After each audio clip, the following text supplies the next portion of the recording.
بسم اللہ الرحمن الرحیم۔ السلام علیکم، کیسے ہیں آپ سب سامعین؟ میں امید کرتی ہوں آپ سب اچھے ہوں گے۔ ہمارا آج کا موضوع ہے سفر امام حسین میں انجام دینے والے آداب، یا یوں کہا جائے کہ سفر کربلا میں کن کن چیزوں کی مجھے اور آپ کو رعایت کرنی ہے۔ دیکھیے، دنیا کا دستور یہ ہے کہ ہم جب کہیں بھی چلتے ہیں تو اپنے لباس کا، سامنے والے کے مزاج کا، ماحول کا، ان سب چیزوں کا ہم خیال رکھتے ہیں۔ تو اسی طرح جب ہم ملاقات امام حسین کے لیے جا رہے ہیں، جب ہم ان کی زیارت کے لیے جا رہے ہیں، تو ہمیں کون سے آداب انجام دینی چاہیے؟ نمبر 1، جب قبر امام حسین علیہ السلام کی زیارت کا ارادہ کرو تو بدھ، جمعرات اور جمعے کے دن روزہ رکھو، دعائے سفر پڑھو اور اہل و عیال سے رخصت ہو۔ یہ ہو گیا ہمارا پہلا آداب۔ اب جب سفر پہ نکلا انسان تو کہاں پہنچ گیا؟ کربلا کی سرزمین پر پہنچا۔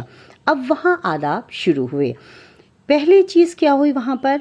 پہلے فرات میں غسل کرو، پاک صاف لباس پہنو، ننگے پیر قبر کی طرف چلو کیونکہ تم حرم خدا رسول میں ہو، تکبیر یعنی اللہ اکبر پڑھتے رہو، تحلیل لا الہ الا اللہ، صلوات محمد و آل محمد پر صلوات بھیجو، اور جب حرم کے دروازے پر پہنچ جاؤ تو انسان زیارت پڑھے جو آپ اسکرین پر دیکھیں گے، السلام علیکہ یا حجت اللہ وابن حجتہ الی آخر تک۔ پھر مولا نے کہا 10 قدم چلو، اس کے بعد 30 مرتبہ اللہ اکبر کہو، پھر قبر کی طرف جاؤ اور زیارت پڑھو۔ یہ بھی آپ اسکرین پر ملاحظہ فرمائیں گے۔ اب میں یہاں پہ ایک بات کہوں گی کہ انسان کو چاہیے کہ اپنی فوٹو کاپیز جو ہے وہ زیارتوں کی، آداب کی، دعاؤں کی بنا لے اور اپنے ساتھ 2-4 پیج ہے اس کو رکھ لے تو زیادہ بہتر ہوگا۔ پھر آئیے دیکھیے مولا کیا فرماتے ہیں۔ زیارت وارثہ پڑھو، قبر کے سرہانے 1000 مرتبہ تسبیح امیر المومنین، اور پائیتی 1000 مرتبہ تسبیح حضرت فاطمہ زہرا سلام اللہ علیہا پڑھو۔ تو اب کوئی یہ کہے کہ ہم کیسے 1000 مرتبہ پڑھیں؟ تو 100 مرتبہ بھی وہ پڑھے گا تو کافی ہے، یہ مولا نے بتایا۔ اور یہ دونوں تسبیح آپ اپنے سامنے دیکھیے، آپ کو نظر آئے گی کہ یہ تسبیح جناب امیر المومنین ہے اور یہ تسبیح جناب فاطمہ زہرا ہے۔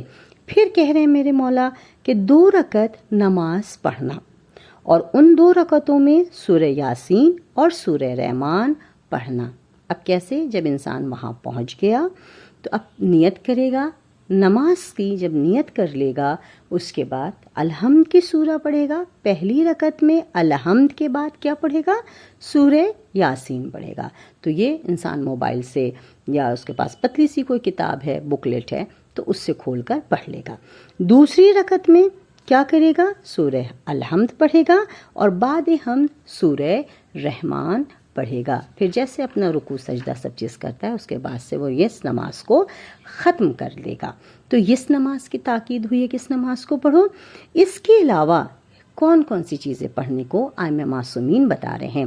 سورہ حمد، سورہ معوذتین یعنی قل اعوذ برب الناس اور قل اعوذ برب الفلق، سورہ توحید، قل هو اللہ احد، سورہ قدر انا انزلنا، آیت الکرسی، سورہ یاسین اور سورہ حشر کی آخری آیت جو کہاں سے شروع ہوئی ہے؟ لو انزلنا ھذا القرآن سے لے کر هو اللہ عزیز الحکیم۔ یہ آیت بھی میں اس میں لگا دوں گی، آپ اسکرین میں دیکھیے گا، ٹھیک ہے؟ تو یہ اس طرح سے اس کو پڑھنا ہے۔ پھر اور کیا آداب بتایا گیا؟ کہا تکبیر یعنی اللہ اکبر۔ اب مثال کے طور پر کچھ بھی نہیں انسان کو سمجھ میں آ رہا ہے کہ ہم کیا پڑھیں، تو کہا اللہ اکبر پڑھتے رہو، ٹھیک ہے؟ کہا تکبیر، تحلیل یعنی لا الہ الا اللہ، تمجید یعنی لا حول ولا قوت الا باللہ، تحمید تحمید یعنی الحمدللہ. تو پتہ یہ چلا کہ ہم چاہے بین الحرمین میں ہوں، چاہے حرم امام حسین میں ہوں، یا ہم کربلا کی سرزمین پر، یعنی کچھ نہ کچھ انسان کو تسبیح و تحلیل کرتے رہنا چاہیے، پڑھتے جانا چاہیے. تو یہ سب چیزیں ائمہ معصومین نے پڑھنے کے لیے بتایا. اب اس کے بعد دیکھیے، جسم، انسان کا جسم ہے، بہت ساری چیزیں استعمال کرتا ہے، اور بہت ساری چیزوں کی تاکید کی گئی ہے کہ ہم وہاں پہ یہ کام نہ کریں. جیسے کیا کہا میرے مولا نے؟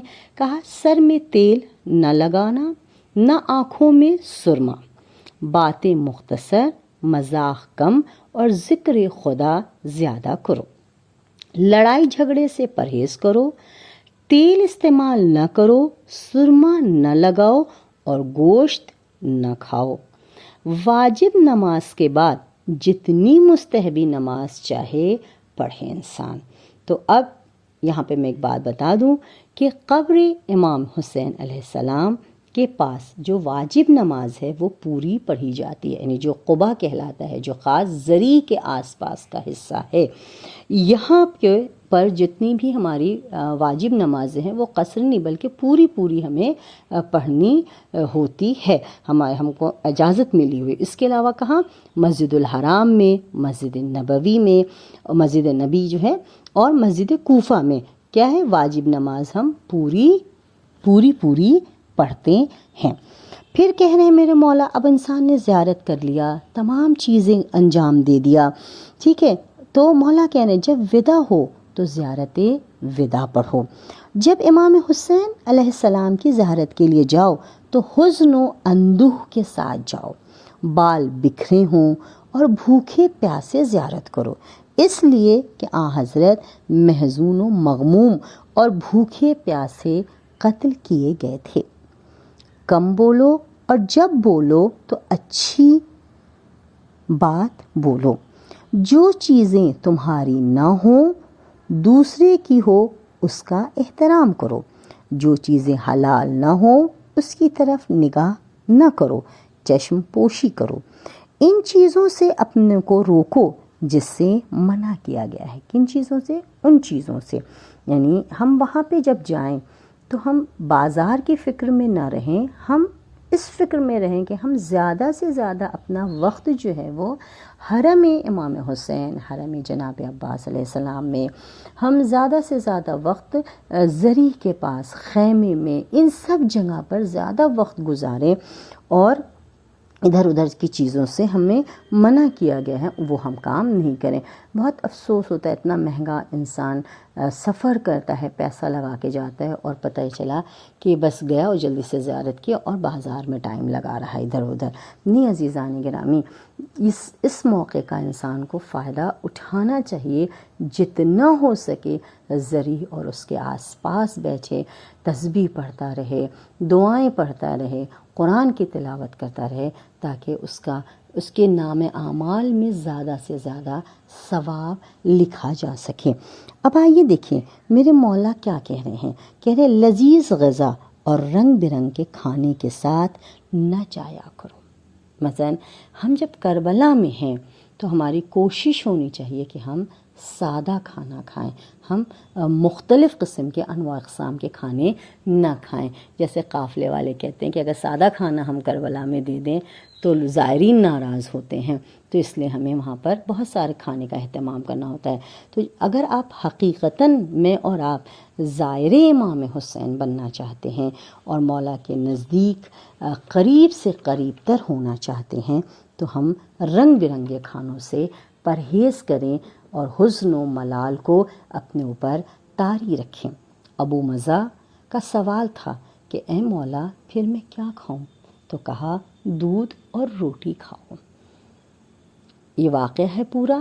تو اور یہاں پہ بس میں ایک چیز کا اضافہ کر دوں کہ مولا نے یہی کہا تھا کہ یہ بتاؤ کیا تم اپنے والدین کی، اپنے عزیز و اقارب کی، رشتہ داروں کی قبر میں پر جاتے ہو تو کیا اسی طرح سے انواع اقسام کے کھانے لے کر جاتے ہو؟ تو راوی نے یہ جواب دیا تھا کہ نہیں مولا، جب ہم اپنے عزیز و رشتہ داروں ان سب کی قبروں پر جاتے ہیں تو ہم انواع اقسام کے کھانے پینے کی چیزیں اپنے ساتھ لے کر نہیں جاتے ہیں۔ تو بس امام نے کہا تو پھر جب تم قبر امام حسین کی زیارت کرنے جا رہے ہو تو وہاں کیوں اس قدر کھانے اور اس قدر رنگا رنگ اہتمام کیوں کر رہے ہو؟ تو عزیزان گرامی، معلوم یہ ہوا کہ ہمارے امام کو اس سے اذیت پہنچتی ہے، تکلیف پہنچتی ہے۔ تو وہ سرزمین جس پہ 200 انبیاء اور ان کے وصی شہید ہوئے ہیں، وہ سرزمین جہاں ملائکہ آتے ہیں، وہ سرزمین جو کہ دعاؤں کا قبول ہونے کی جگہ ہے، وہ سرزمین جب ہمارے چھٹے امام جعفر صادق علیہ السلام سے پوچھا گیا کہ مولا آپ پنجوں کے بل کیوں چل رہے ہیں، تو میرے مولا نے جواب دیا کہ جگہ جگہ چپے چپے پر میرے جد یعنی امام حسین علیہ السلام کا خون گرا ہوا ہے، اس لیے میں پنجوں کے بل چل رہا ہوں۔ تو میں یہ نہیں کہوں گی کہ ہم پنجوں کے بل چلیں، لیکن ہم زیادہ سے زیادہ اس سرزمین کا احترام کریں، وہاں سادگی اختیار کریں۔ انشاءاللہ تعالی جیسا کہ آپ پرانے ویڈیو میں سن چکے ہیں، ہمارا چہرہ نورانی ہوگا، قبر کشادہ ہوگی۔ اور آئیے اس دعا کے ساتھ میں اس ویڈیو کو ختم کرتی ہوں، اس مختصر سی گفتگو کو ختم کرتی ہوں کہ پروردگار عالم ہم سب کو اور ہماری آئندہ آنے والی نسلوں کو زیارت امام حسین، زیارت کربلا، زیارت چہاردہ معصومین نصیب فرما۔ قلب زہرا، قلب امام زمان علیہ السلام کو راضی و خوشنود فرما۔ امام زمان علیہ السلام کے ظہور میں تعجیل فرما۔ آمین